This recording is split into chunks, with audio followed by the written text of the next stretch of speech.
Welcome everybody to a new session today with Zvi from an app called Prank. He's the CEO and founder.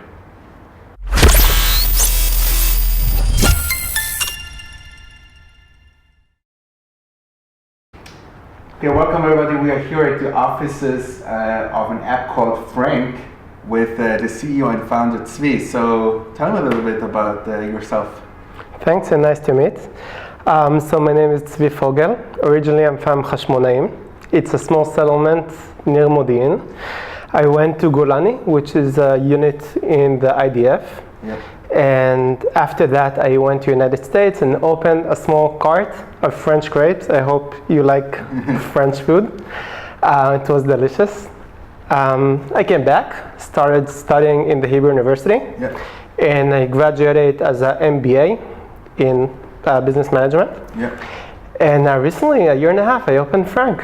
So tell me a little bit about Prank. What do you do? Like, what is this app doing? So I'll start with a small story. Yeah. About a year and a half ago, I went on a date with a very nice girl, and I felt that we were clicking. Yeah.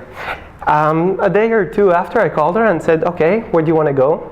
And she said, "It's not you, it's me. You probably, all of us no, that's at a certain point heard it, gave it or heard it."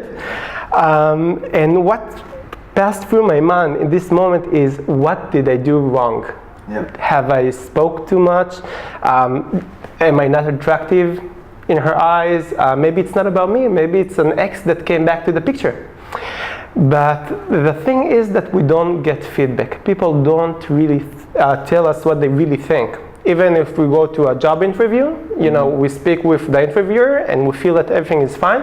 Sometimes we'll get a negative answer and we won't know what we did wrong.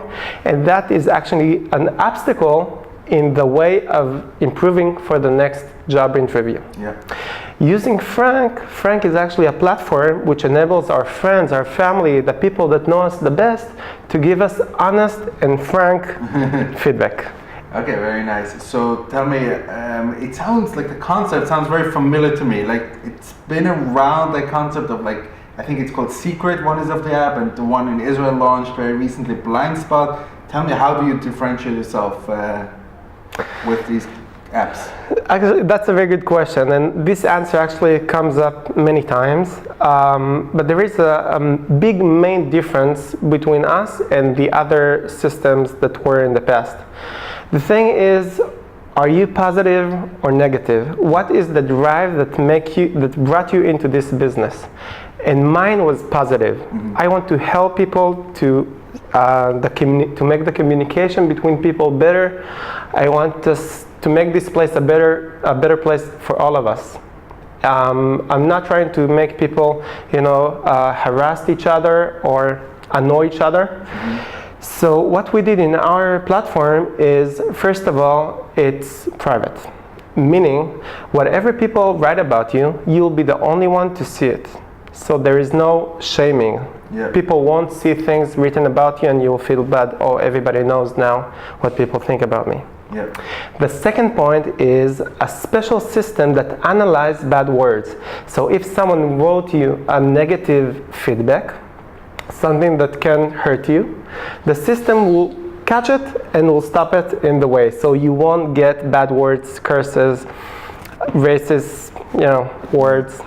Interesting. So tell me a little bit, I'm always interested in hearing of entrepreneurs about their struggles and like how is it to actually found a company. So tell me a little bit about the first days of your company. When did you make this switch of like, I have to start it? Like what were the biggest struggles you had when you started this company? I think entrepreneurship is fire that burns inside of you. It's something that you cannot resist. It's something that I always had from the moment that I remember myself. When I was a small kid, I sold flowers from door to door. Yeah. I come from a religious small settlement. Everybody buys flowers for Saturday. I said, if me, small kid, will go with a bucket with some flowers from door to door, maybe it will be successful. And I did it, and many people bought it. And I said, hey, why should it only be me? So I hired my sisters and brothers to sell together with me. It was very successful. So we expanded to the settlements around. And then I started hiring the friends of my sister and brothers. Eventually I went to the army and I stopped. But the fire, the passion that you have growing and always trying to think how to expand, it's something that is inside me. Of course, it's not easy.